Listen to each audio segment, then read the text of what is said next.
Welcome to the Connect, Practice, Track, and Grow podcast. Habits, routines, motivations, and mindsets from some of the most successful real estate professionals among us. Check out the show notes at connectpracticetrackgrow.com.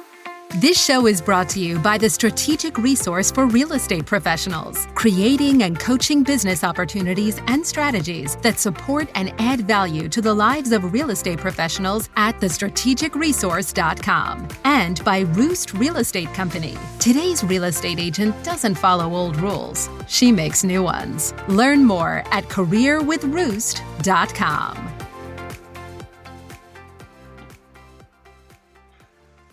I'd like to introduce Josh Hufford to the Connect, Practice, Track, and Grow podcast. Josh is a realtor and lead property manager for ROOST Real Estate Company in Springfield, Ohio. Josh started out as a client referred to me by Right Pac Credit Union, and he later became a realtor while still working a full-time management job with a local insurance services business. Later, he became a full-time realtor and a property manager. Josh's practice is built around his friends, family, as well as business and referrals he receives from his property management clients. And Josh is a busy guy. I think you'll get a lot out of listening to this podcast. Josh's story of getting his real estate license, starting out with real estate as his side hustle, and then his side hustle turning into a successful career, is a great story that new and experienced agents alike can learn from. I guarantee you'll find inspiration, timely lessons, actionable tips and tricks, daily habits and mindsets you can use in your business to generate more leads, book more appointments, write more contracts, close more deals, earn more referrals, and make more money. And now here's my interview with Josh Hufford.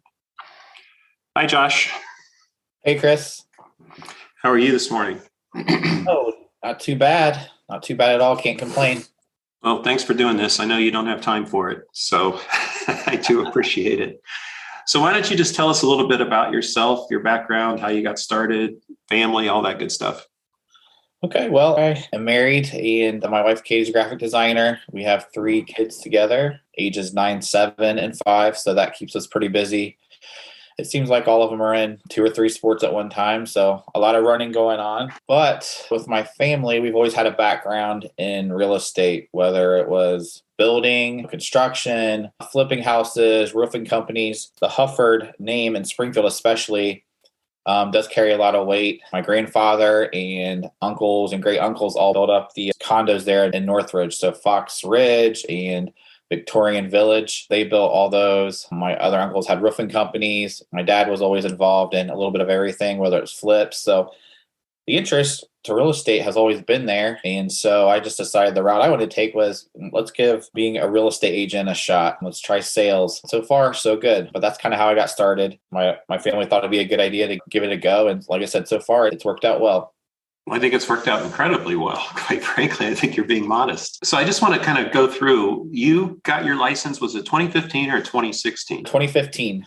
So it'll be 7 years then. Let's see, I think this month, October. So that is hard to believe. So when did we first meet? It must have been 2014, 2015? Let's see. So we bought our first house in Beaver Creek so that was, let's see here. My son was born in 2013. So that would have been in 2012. Oh my gosh. So it's been 10 years. How time flies. Yes. So I went back and looked at your sales. So in 2016, and these are just rough calculations, but it looks like your first year with a license, you did like just over $1 million in sales, which is really great for any brand new agent. And it's exceptionally good because you were still working a full-time job. And then in 2017, actually, I don't show a lot of sales at all, very limited, maybe 300,000, something like that. Was that the year you started with us full-time in property management? What year was that? No, so I believe I started full-time property management in 17. I think I'm in year 5. Okay, so that makes sense. That makes sense. So your first year when you were still at the insurance services company, you did over $1 million. The year that you started full-time with a job with us, which is at least 40 hours a week in property management, it was a huge job you do for us. It looks like about 300,000. And then you move into 2018 and you're at almost 2 million. It looks like maybe just under $2 million.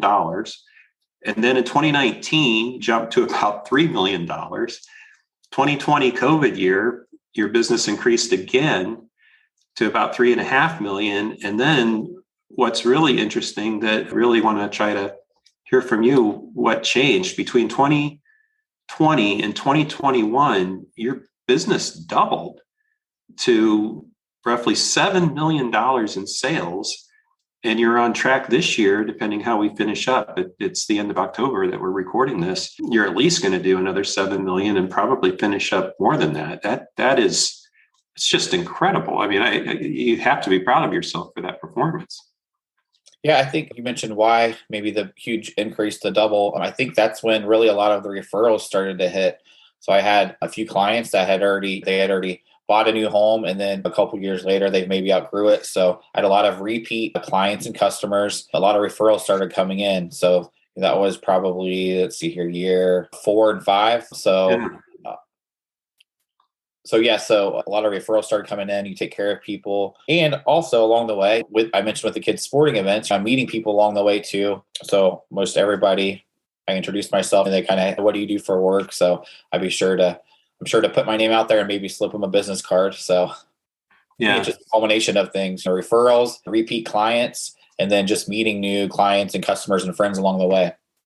Well, it is cool that a lot of folks get into the business thinking that it's going to happen for it quickly or they're going to get rich quick. And the reality is it takes a few years to get established and start to get that repeat business. And that's exactly what you've done. You started off strong, but the real beauty of your career so far is the steady increase in productivity and sales year after year.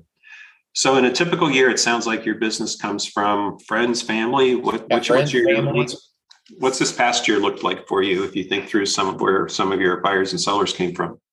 So yeah, a lot of friends and family still, of course. And then also I've gained some investor friends along the way, investor clients, and they're looking to expand their portfolios. So we've been able to find them some deals, whether it be apartment buildings or just multi-units or just single families. So along the way, those investors have still been growing with me and wanting to grow their business. And I've been fortunate enough to be able to help them.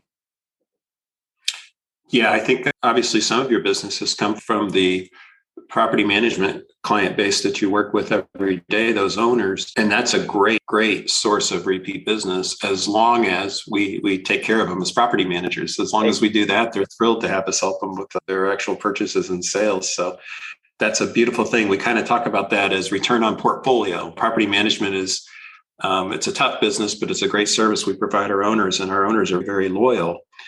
And it's not like anybody's getting rich quick off of the money we make on property management, but that total return on relationship or that total return on the property management portfolio is always significant, because anytime they buy and sell, they do it with you or another agent in the office. And that's just great revenue, pure profit almost, but not free, because there's a tremendous amount of investment that you've put into to earn that referral in that business. So you said that you get some business with the kids' sporting events and stuff. How else do you make connections with people? Like I said, just referral of mouth, referral of Facebook. If you post, that you've sold something and you maybe have a good review, then, it's out there for the world to see. And if it's good, then, someone else sees that review and they say, hey, I'd like to work with this guy. So they may shoot a message over or even call or text me. The database, I'm still working on expanding that a little bit, but the database helps sending out those monthly flyers and all of that. So that's one of my goals for the rest of the year, is to build that up and start actually utilizing that a little bit more than what I have in the past. Yeah, we'll talk a little bit about that. But yes, as a coach and mentor, we need to have you be a bit more intentional about your database and so forth, because a lot of different reasons. One is, you work incredibly hard, and at some point we want you to build a business and a practice that, works for you versus the other way around. And then the other thing is, and you're a young guy, of course, but, at some point in your career, when you decide that you want to slow down a little bit, your database it's the savings account, so to speak. It's the investment account that allows you to refer out to other agents and earn fees that way, and even sell your practice someday. So there's a lot of intermediate term benefit and a tremendous amount of long-term benefit that sometimes in the heat of the battle we don't consider when we start talking about your database. So I think one other thing I wanted to mention that I should have added in there about gaining business is also networking with other business professionals. I have a lot of good friends that are in insurance. So if they sell home insurance or insurance like that, they may refer people over to me. I've networked with a couple local attorneys. So if they need, whether it's an estate or maybe their clients are going through a divorce or something to where they need to sell the house, I've kind of networked with them and I've got some leads and some closings and met new clients that way as well. Yeah, that's perfect. So do you have what I like to call a personal connection standard? So first of all, what does that phrase personal connection standard mean to you? This is what we talked about right before the podcast that I was a little unsure of. So one of the things that you do, and I think it comes naturally for you, and I don't even know that you think about it because it's just part of who you are. But when we talk about personal connection standard, it's about, basically it comes down to how many contacts are you going to make with current and future clients in a given week. So how many phone calls are you going to make? How many text messages are you going to send with a purpose outside of getting a deal done? How many personal notes are you going to write? How many stop bys are you going to do? This is the gratitude season. We're coming up on Halloween. We're coming up on Thanksgiving, holidays. There's a zillion reasons to reach out and thank a client and just remind them that you're here for them and whatever their plans are for next year, you're there. And then the fifth thing that is important about a personal connection standard, it's setting a goal for yourself as to how many qualified additions you're going to make to your database in a given week or a given month. So some people may say, well, I'm going to make at least 3 calls a week. I'm going to write 2 personal notes. I'm going to do at least 3 or 4. I'm going to do 4 stop bys, stop bys. And some of us cluster those, in one place and do them every quarter. That's more than fine too. And then the big one is, as you build out your business, how many people are you going to set a goal for to add to your database? And that could be 1 a week, 5 a month. It could be any number.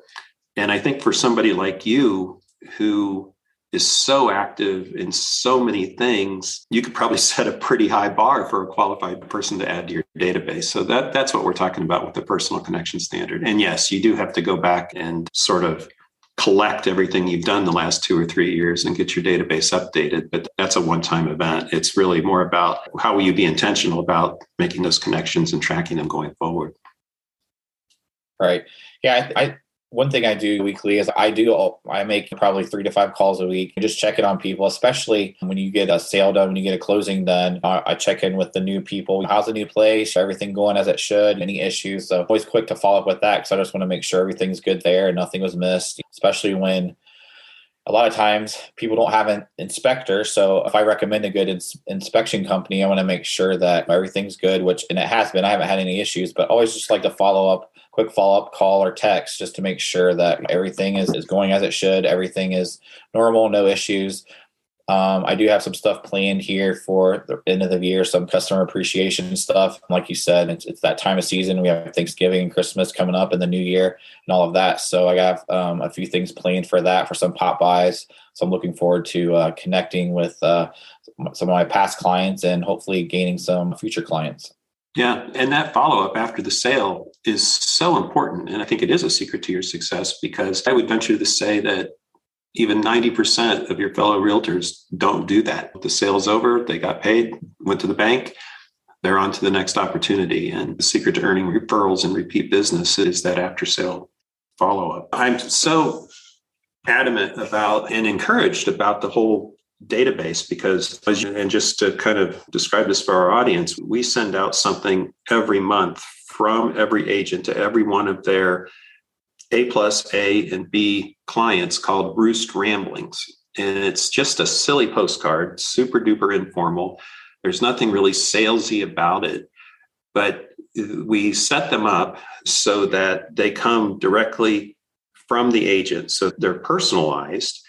And at this point, we're sending out over 3,000 postcards, oversized postcards a month. And we've been doing it literally for years now, and we've never missed a month. And the beauty of it is that one piece that keeps everybody top of mind with their sphere of influence, friends, family, past clients, et cetera, It's so simple. It's so low tech, but it makes all the difference in the world. And we can go back and we can see the people that mail out 50 a month do, a third to a half of the business that people who mail out 100 a month. And the math just keeps, there's a straight correlation there all the way up to maybe 200 or so.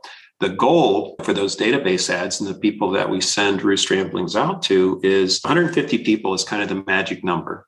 But those 150 people, the criteria that you want to keep in mind is these are people that you would recognize at the grocery store if you ran into them just out of the blue on a Saturday afternoon. So it's really interesting. And I want to do a blog post on this and really share the numbers, the direct correlation. And again, over time, it doesn't happen overnight, but over the first 2, 3, 4 years, as to how much business is generated just by that one thing that we do for our agents, and it just happens and nobody has to think about it. So anyway, I'm not going to preach anymore. I'm not going to lecture you, but I will say on the Roost Ramblings, we've got a lot of good feedback on that. It's a no pressure type of flyer. It's something the clients look forward to, whether it's tips on whatever we're talking about that month or like a joke or something, but it's a no pressure thing. It's not, hey, this is from Josh Hufford. He wants you to buy our list with him. Yeah, that'd be nice at the end of the day, but this is a no pressure flyer. It gives helpful tips, and I know a lot of people look forward to that.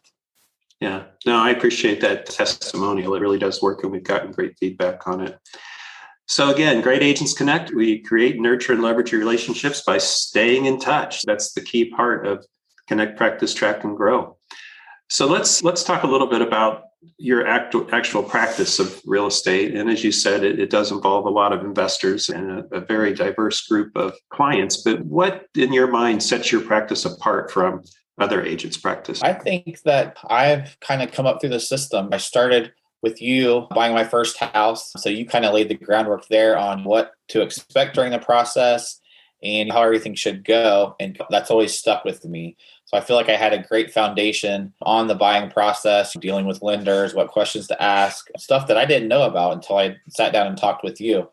So I feel that foundation has been strong for me. And I think I've had an upper hand as far as just a normal real estate agent because I've already been through the process. I know now a lot of techniques that I use from day to day because that's what you taught me and that's what I learned going through the actual buying process. I think that's given me an upper hand. And also, I think my networking has really helped out, especially, I said, with the kids being in sports, you meet a lot of people every week, whether some of them attorneys, lawyers, insurance agents that I've linked up with, especially in the Beaver Creek area. We moved here about 3 years ago. So we're from Springfield, moving down this way. We didn't know a lot of people. I didn't have a lot of professional friends. So meeting them, helping grow my portfolio of clients really, I would say the location change has really helped as well. It just kind of opens up a door for us. Well, it's also going to help us open up Dayton and all points west. So I'm glad to hear that you feel like you're successful at that. So you've become an expert on the management of investment properties because you've been doing it full time for several years now. And obviously, one of the keys to your practice is you're just a huge resource for investors as well as owner occupants. How, I believe I know you've had some success with this, but you've actually sold some houses within the owner group, haven't you? Oh, yeah. That's one of the first things I try to do. If an investor says, hey, we're thinking about cashing on these couple of properties, I try to reach out to other investors who are looking. Every week, it seems like I have an investor either looking to buy or sell. So if I can link them up, especially on the property management side and try to keep things in-house, that's been a good database to keep everybody together. Yeah, I mean, it's market making, right? If somebody says they have a house to sell, you go to the owner group and you say, hey, I've got somebody with a house. Anybody interested in adding their portfolio? Somebody raises their hands. Everybody's happy and everybody wins. So that market making within the owner is just a huge thing. Why don't you, tell us this for people listening. I mean, you've got 3 kids, great family. You're active in the community, you've got a full-time job, and you sell a ton of real estate. How do you juggle the sales aspect, the family aspect, and the fact that you're working 40 hours a week as a property manager? I just try to, obviously, organization's key, prioritizing, a lot of clients want to look at houses in the evenings just because that's when they're off work. So It's a lot of talking with my wife, scheduling who's taking who where, who's picking up who when, and just finding time for clients. I mean, that's what you have to do. If you can't make time for clients, then somebody else will, and you're going to lose that business. So it's all about prioritizing and just making it work one way or another. I think you've done a great job too, better than most, of setting boundaries for yourself. I know you're consciously able to get away with the family and your wife and so forth from time to time. I know you were at a wedding this past weekend, and I absolutely applaud that, because you've figured out how to protect personal time and get away. And you're far better than most of us will ever be at being able to shut off the incoming with the phone and so forth for a certain period of time and spending quality time being in the moment with your family. And I absolutely applaud that. I'm so impressed with that behavior. Tell us about your personal investing experiences. You've been helping a ton of our clients, our owner clients, make a ton of money over the past few years. Tell me about your personal investing experiences. So we have one of the first investments I ever have is we built a lake house property down in Norris Lake in Tennessee. So we teamed up with a couple of friends and we built that. So that's about 3 or 4 years old now. We use it. We rent it out year round. It's constantly booked. So that's been a success. And then this past year, we were fortunate enough, we picked up two flips that we were able to get the work subbed out and get them listed and make a little bit of money. Along with that, we picked up one rental. So the past year, I've added 3 investment properties to our portfolio, which 2 of them being flips, 1 rental. Fantastic. It's just like everybody else. It is tough to find a good flip, especially in Springfield, but you can find them. And I got a lot of people calling me daily like, hey, find me a flip. And it seems like that's what everyone wants to do. But if you can find a good one, there's money to be made, and you can get things rolling in your investment portfolio by buying a cheap rental. Chris, you have a lot of rentals, but we just picked up our first one, and it's kind of, you take a leap of faith with that, especially building that house in Tennessee. It's just one of those things where Katie and I went back and forth, and we're like, all right, let's go for it. But as one of my that's worked out really well for you, though. I mean, you took a calculated risk, and you've done well with that. Right. And so then we built this brand new house down there, and then COVID comes a year later. And so Katie and I are looking at each other like, okay, here we go. Do we make the wrong mistake? But luckily we stayed solid with bookings, didn't have hardly any cancellations. So we were able to work through that with our business partners and just keep it moving. Yeah. Yeah. Well, and again, real estate investing, again, it's just like the practice of real estate. It's not a get rich quick scheme. It's taking the long term. And if you have a loan on the property, it's taking the time it takes to pay that loan down and off and have something of significant value at the end of that term. So congratulations on that. Thank you. So great agents connect, they practice, and great agents track. So this is something that I've really been working closely with a lot of our folks. But what does tracking your business mean to you? Tracking business to me means that constantly, I always look at my numbers, where I'm at sales wise compared to last year, where do I want to be next year. If you don't know those numbers, then I don't see how you can really progress. So, and it's not even really, I wouldn't say volume in sales, but sales as far as number of sales, I should say.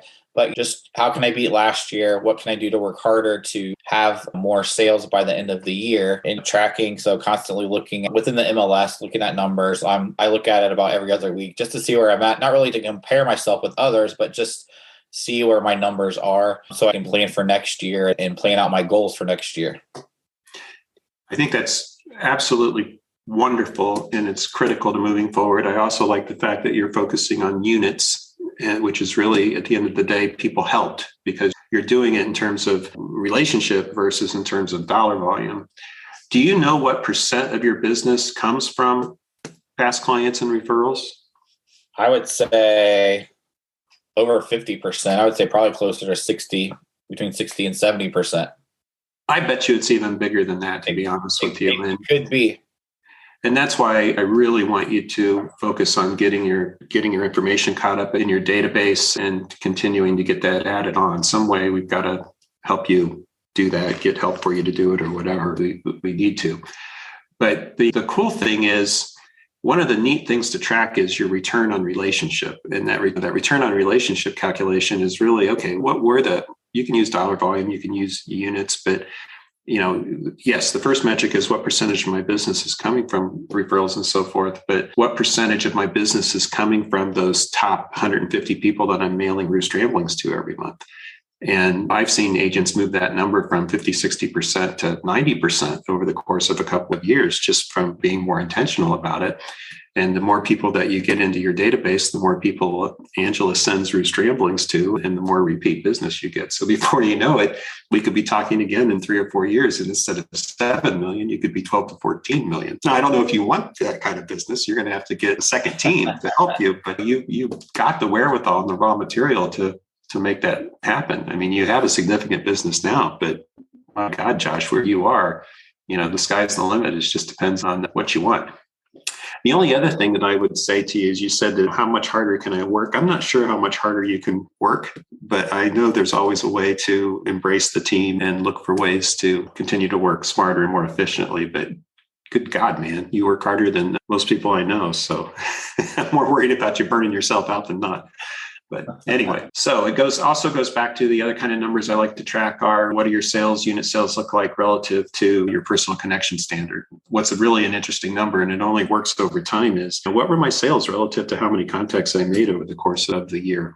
So that's an interesting metric to watch, and it's a number that we can move. So that's all tracking, but man, you've got the basics down pat. You're way, way ahead of the game by just watching the actual transactions that you're completing. So congratulations. Thank you.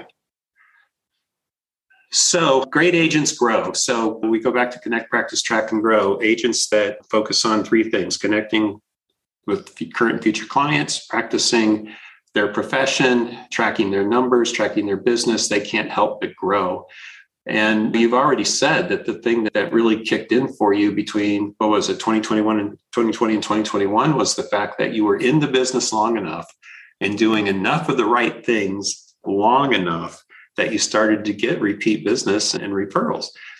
So is there anything else that's kind of happened in the past few years that would you say has contributed to your growth? I think it's mainly been those core things that you just mentioned, repeat customers and referrals mainly. I really, outside of those things, meeting new people along the way and gaining new clients just by word of mouth, whether the kids are wearing their Roost sweatshirts around or I'm wearing mine. We always get a lot of questions generated from that, which is cool because, it's free advertisement, free marketing. But really, it's just taking care of people. If you take care of people the way that you would want to be treated and you get good reviews, then people see that and they want to, they're intrigued by that and they want to reach out and that's what they want their agent to be. So, yeah. I got to tell you, Roost sweatshirts, T-shirts are the best advertising money I've ever spent in my life because everybody wears them, everybody loves them, and I just get such a kick out of just being out in public and seeing somebody with a Roost shirt on. It just makes my day. So, Josh, like I said, I really appreciate this. Just as we start to close out, what does the next phase of your career look like for you? What's your next set of goals look like for the next couple of years and beyond? You mentioned that $12, $13, $14 million mark. And that's really where I want to be. Like, I just want to keep ascending, keep going towards those numbers. I think probably I need to sit down and really maybe think about getting like a personal coach, because I think that could help take me to the next level as well. I've seen some of the other agents in our office, Priscilla mainly, work with coaches, and I know that's really helped her business. So that could be an option for me in the near future. But really just working hard and keep those referrals generated, keep taking care of my clients. 7 or 8 million in sales is fine for now, but I don't want it to level off there. I'd like to keep going up. I applaud the idea of a personal coach. I had a Buffini company personal coach for years when I was actively practicing every day. And Deidre's had a coach from Buffini off and on. Priscilla's had the same coach for years, and her business has, I think, tripled in the past few years. Tina's using a personal coach from Buffini. So I think that's a wonderful thing, because the cool thing is about working with Buffini and Company is it's not just about helping you get to 14 million. It's about helping you get to 14 million or whatever your goals are while having a personal life, while integrating your property management job. It's a holistic approach to life and business. I'd like to think they're the masters at, helping you design a life that's worth living. So I think that's an incredible goal. So congratulations. Well, I have to tell you, this has been a joy. I'm thrilled that you're with us. It's been a great, my God, almost 10 years. And I hope we get to do this before the next 10 years are up. Thank you so much, Chris. I really appreciate you as well. All right. We'll talk to you soon. Bye. Thank you. And there we have it. Thanks for listening in. If you want to continue the conversation, go to www.connectpracticetrackgrow.com. That's connectpracticetrackgrow.com, where we have additional information about the podcast, archived episodes, and an option you can select to be a guest on the show. We'd love to hear from you. So that's it. We'll be back next time with another episode of the Connect, Practice, Track, and Grow podcast.